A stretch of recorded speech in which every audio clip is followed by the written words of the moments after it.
Good evening, everyone. Welcome to Mortuary Math. Today we'll be getting into a math concept that will affect you, especially as a funeral director.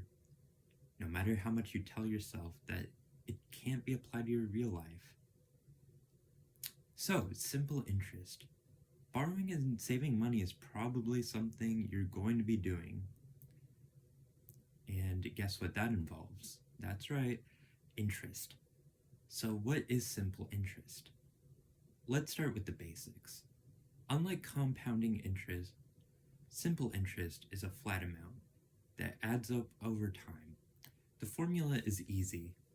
It's I equals P times R times T. So let's get into what that means. I, of course, is the actual interest, and P is the principal.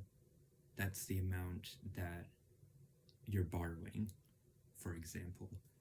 R is the rate of interest, and this is usually by the year.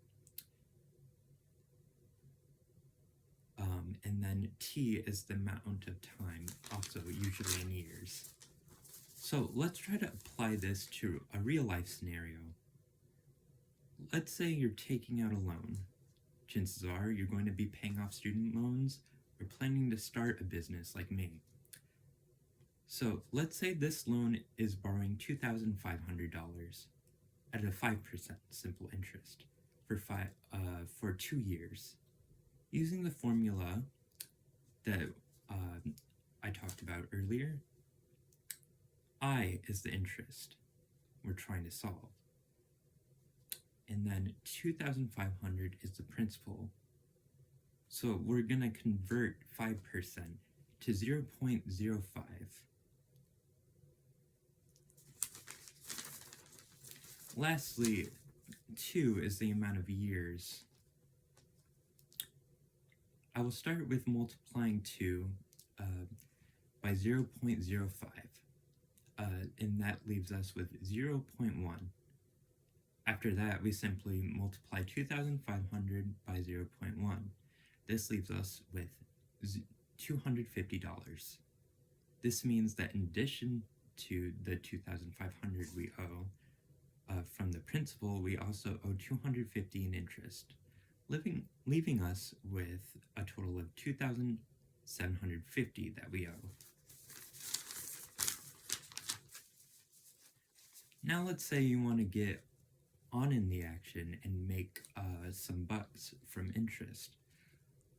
Let's say that I invest $4,000 in a savings account that offers 4% in simple interest for 4 years.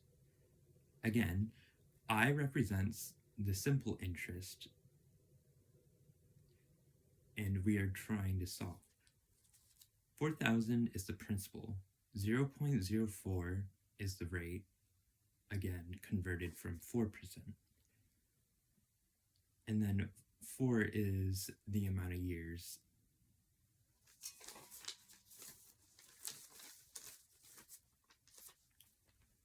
So 4,000 times 0.04 times 4 equals 460.